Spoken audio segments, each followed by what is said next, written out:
What if the most terrifying villains weren't born in the shadows, but were exiled into them by force? What if chaos wasn't a flaw, but a carefully crafted philosophy born from betrayal, humiliation, and pain? Donquixote Doflamingo isn't just another name on the list of anime antagonists. He's something else entirely, a twisted mirror reflecting the deepest failures of society, family, and power. He once walked among gods.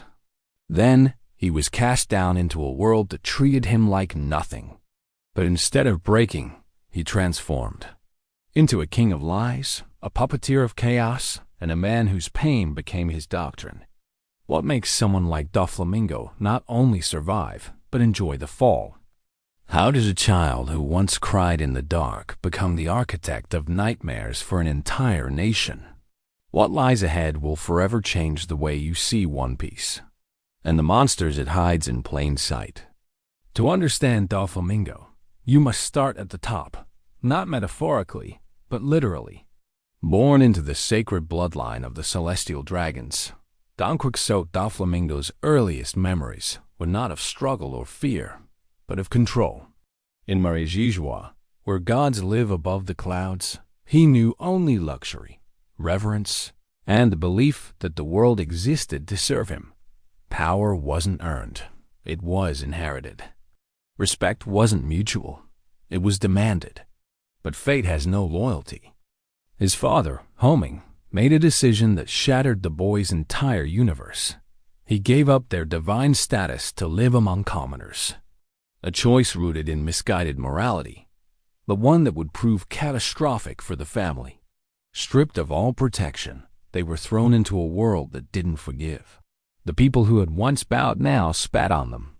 Doflamingo, a child barely old enough to understand politics or revenge, was suddenly faced with relentless hatred. Not for what he had done, but for who he was. This wasn't just a fall from grace. It was a descent into psychological chaos. The human mind, especially in childhood, builds its identity through its environment. When that environment flips overnight, something cracks. What formed inside Doflamingo was not empathy, but resentment, and that resentment festered. According to modern psychology, children who experience a sudden and violent shift in their social identity, particularly from extreme privilege to persecution, often develop what's known as maladaptive superiority reinforcement. The deeper the world tries to bring them down, the more they cling to the belief that they are above it. Doflamingo began to see others not as victims of his family's past, but as enemies trying to erase his birthright. The trauma of his new reality didn't just isolate him, it reshaped him.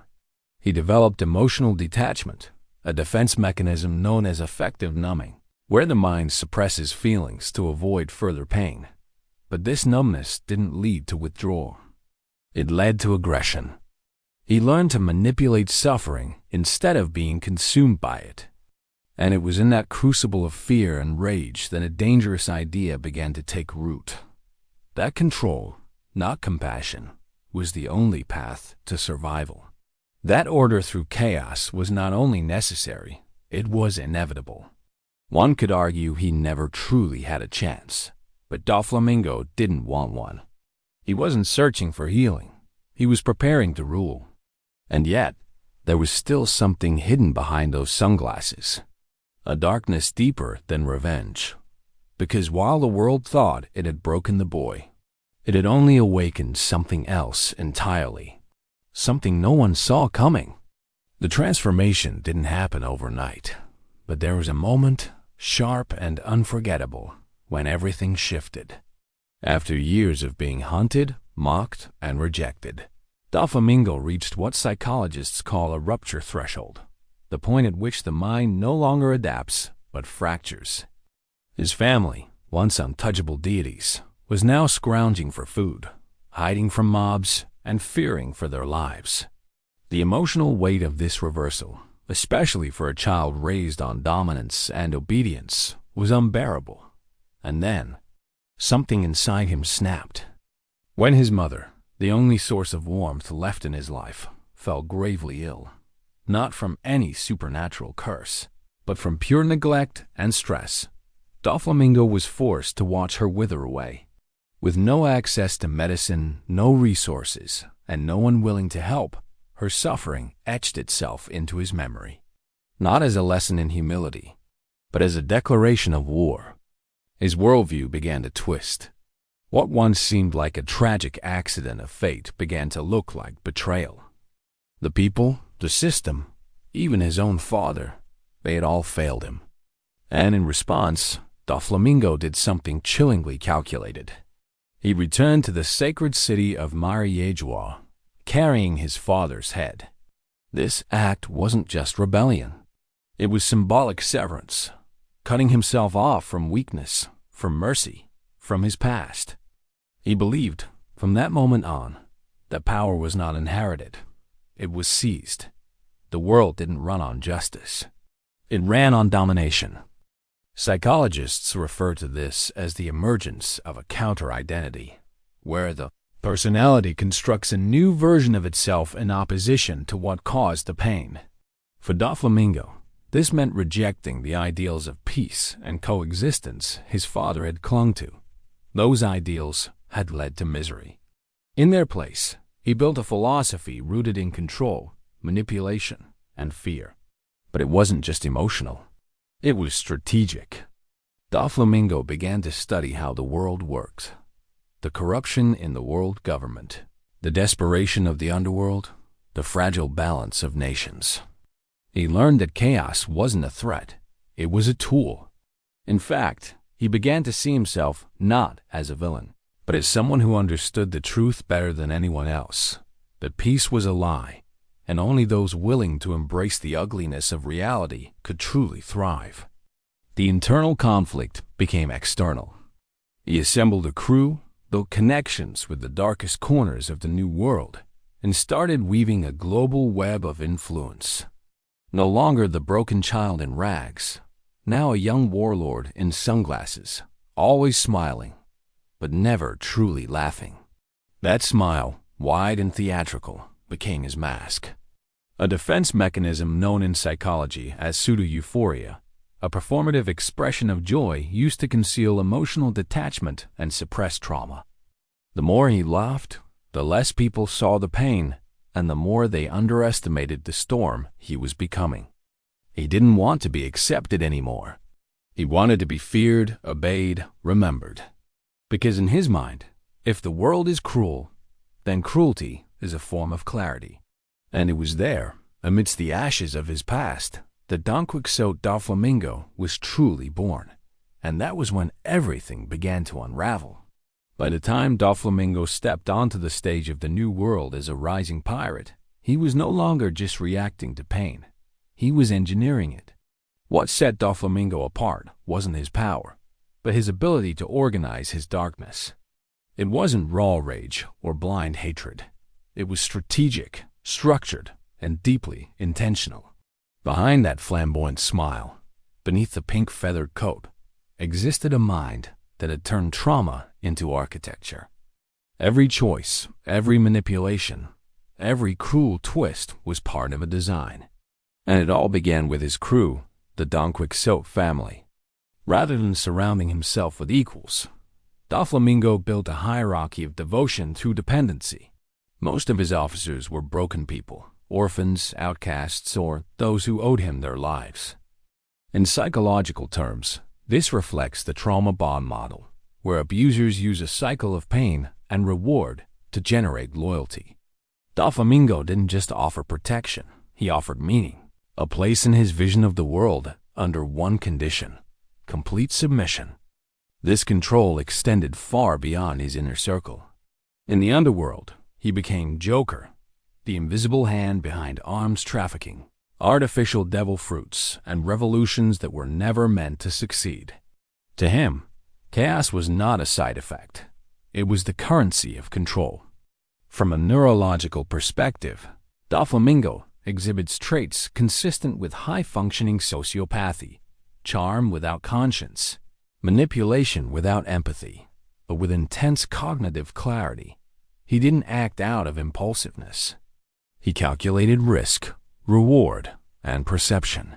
He could look a man in the eye, smile, and pull strings that would destroy entire nations, and believe he was simply restoring balance.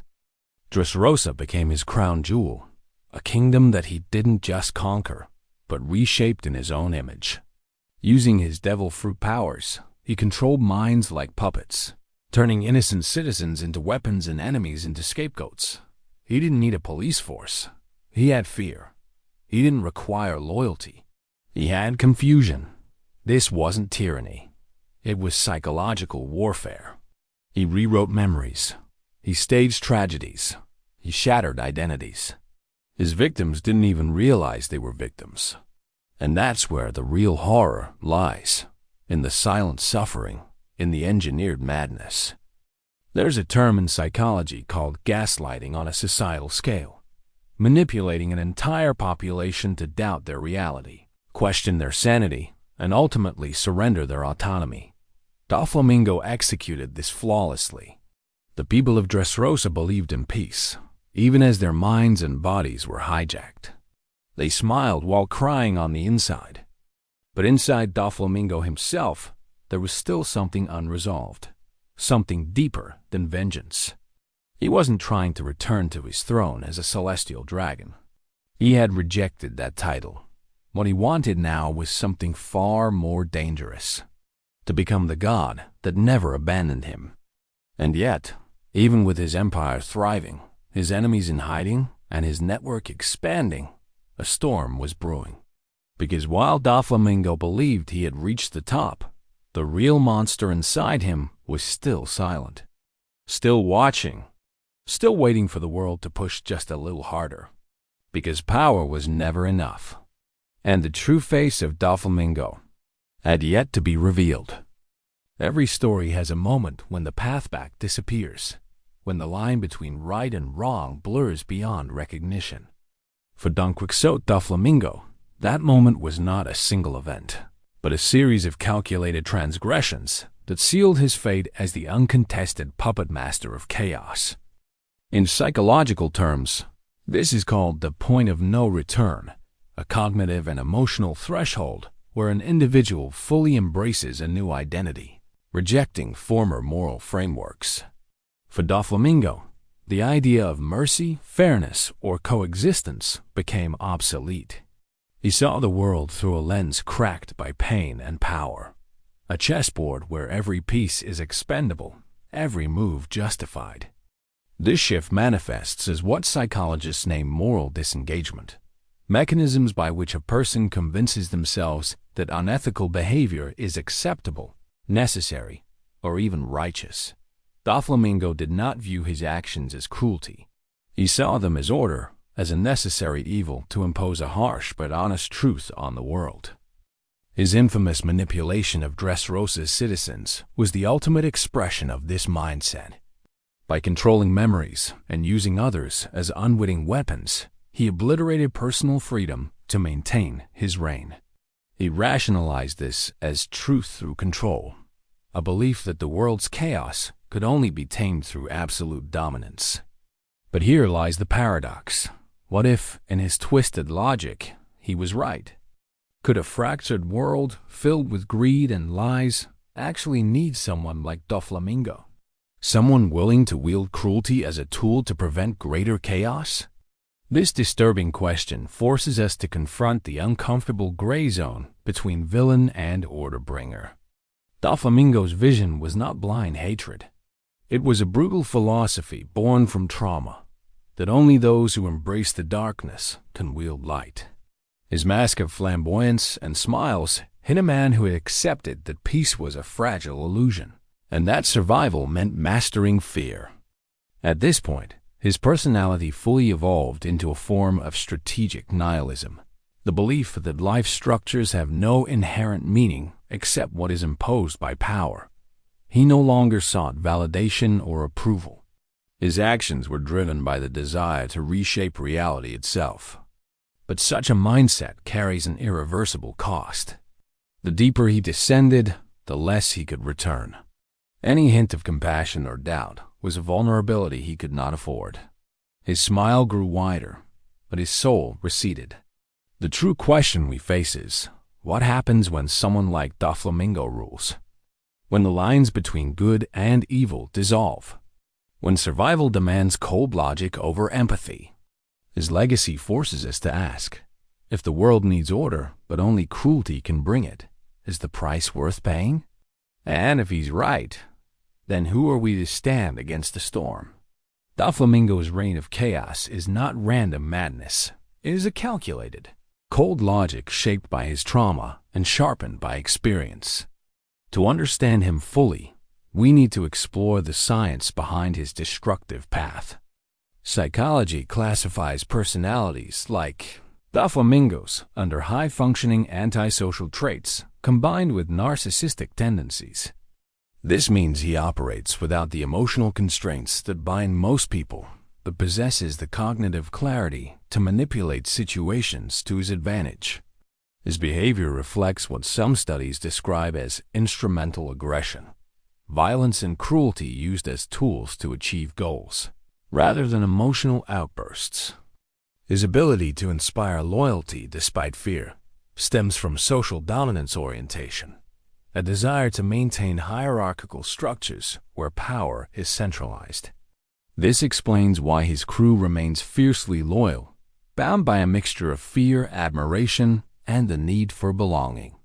Scientific theories about trauma bonding reveal how cycles of punishment and reward strengthen emotional dependence. Doflamingo expertly exploits this, creating an environment where pain and pleasure are inseparable, ensuring control over those around him. His puppet strings are both literal and metaphorical, controlling not only bodies but minds and realities. He distorts memories, manipulates perceptions, and enforces obedience through fear masked as charisma. This is a real-world example of gaslighting on a massive scale, a tactic often seen in abusive relationships, but here magnified to the level of a nation. Comparisons with real figures in history or fiction who have wielded terror as a method reveal a common thread: the belief that ends justify means, regardless of the human cost. But Doflamingo's brilliance lies in his self-awareness. He knows exactly what he is doing. This is not madness. It is strategic cruelty. One study on power and morality suggests that absolute power can distort empathy and ethical judgment, leading individuals to create self-justifying narratives to maintain control. Doflamingo embodies this perfectly. He doesn't see himself as a villain, but as the inevitable consequence of a broken world. The shocking truth is, his chaos isn't random. It's a system, a methodical destruction built on the foundation of his personal logic. And beneath the cruelty, beneath the theatrics, lies a mind operating with ruthless precision. What remains after the storm? When Doflamingo's empire crumbles, what is left in the wake of his reign? The destruction he leaves behind is more than physical. It is psychological, societal, and moral. Entire communities are fractured, trust shattered, and innocence stolen. Yet, paradoxically, his legacy also includes lessons about power, trauma, and survival. Philosophically, Doflamingo forces us to ask, who are we to judge a man shaped by a world that refused to nurture him? His story blurs the lines between victim and villain, nature and nurture, chaos and order. He's a reminder that evil is rarely born in a vacuum. It is forged in the crucible of pain, betrayal, and unmet needs. His actions challenge us to consider how societies contribute to the making of monsters by ignoring or punishing those who suffer. On a broader scale, his reign exposed weaknesses in the systems around him. Governments unable to protect, people too afraid to resist, and a world where justice is often a matter of perspective. But Doflamingo is not the last word. His story is part of a cycle, one where power corrupts, trauma spreads, and new figures rise to fill the void. The question remains open. Will anyone break the cycle? Or are we doomed to repeat history, puppets dancing to the strings of the next Doflamingo? His myth ends not with silence, but with an echo, a warning, a challenge, a reflection of ourselves. Donquixote Doflamingo's story is a dark mirror reflecting the shadows within us all. Born from pain, wielding chaos as power, he forces us to confront uncomfortable truths about trauma, control, and morality. In the end, his legacy is a question. Are we the masters of our fate or puppets to the strings of our past? The line between villain and victim blurs, leaving us with only one certainty: the story is far from over.